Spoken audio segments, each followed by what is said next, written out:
आपण पाहतोय की जनसुरक्षा कायदा हा कायदा येत असताना आज पत्रकार या ठिकाणी आक्रमक झाले।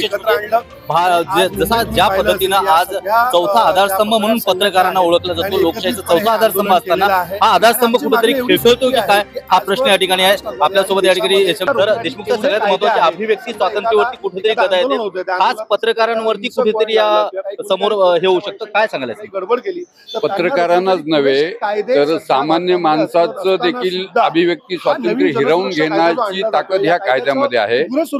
सर्वसामान्यांचा आवाज बंद करायचा, सर्वसामान्यांची आवाज मुस्कटदाबी करायची, या हेतून हा सगळा कायदा आणलेला आहे। सरकार असं सांगतंय की हा कायदा हा नक्षलाईट विरोधी आहे, परंतु शहरी नक्षलाईट कोणाला म्हणायचं, शहरी नक्षलवाद कोणाला म्हणायचं, त्याची काही सरकारने व्याख्या केलेली नाही। आणि अमुक एक संघटना ही शहरी नक्षलाईट आहे, अमुक एक व्यक्ती हा शहरी नक्षलवादी आहे, अशा पद्धतीची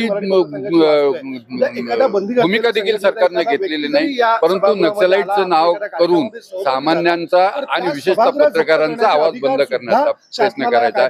नक्षलाईट कोणाला म्हणायचं, तर जे सरकारच्या विरोधी मत व्यक्त करतात किंवा जे सरकारच्या विरोधात भूमिका घेतात, असे सगळे सरकारच्या दृष्टीने हे शहरी नक्षलवादी आहेत। तर याला आपला विरोध आहे।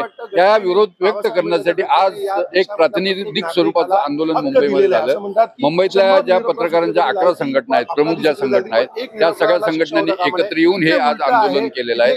त्यानंतर आम्ही मुख्यमंत्र्यांची भेट घेणार आहोत, राज्यपालांची भेट घेणार आहोत, आणि त्यानंतरही सरकारनं जर सकारात्मक प्रतिसाद दिला नाही, हा कायदा रद्द केला नाही, तर हे महाराष्ट्र व्यापी आंदोलन करण्याची भूमिका आज